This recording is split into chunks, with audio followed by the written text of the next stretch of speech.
এশিয়ার প্রধান রপ্তানিকারক দেশ ভারতের বার্ষিক চালের মজুত রেকর্ড প্রায় 12% বেড়েছে। এতে চলতি বছরে খাদ্যপণ্যের দাম 30% পর্যন্ত পড়ে গেছে। বর্তমানে প্রতি 100 পাউন্ড বা প্রায় 45 কেজি চালের দাম পড়ছে $9.81। মাস ব্যবধানে দাম কমেছে প্রায় 3.5%।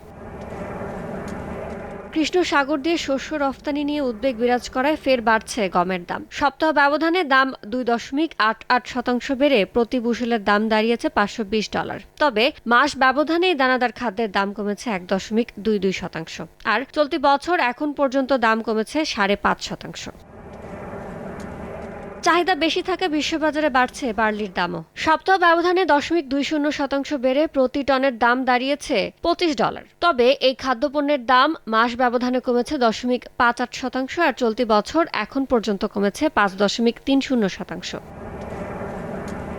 চাহিদার তুলনায় যোগান কম থাকে বৈশ্বিক বাজারে ঊর্ধ্বমুখী ভুট্টার দাম। সপ্তাহ ব্যবধানে প্রতি বুশেলের দাম 1.83% বেড়ে $848.53 দাঁড়িয়েছে। মাস ব্যবধানেও দাম বেড়েছে প্রায় 6%। তবে চলতি বছর এই খাদ্যপণ্যের দাম কমেছে 2.17%।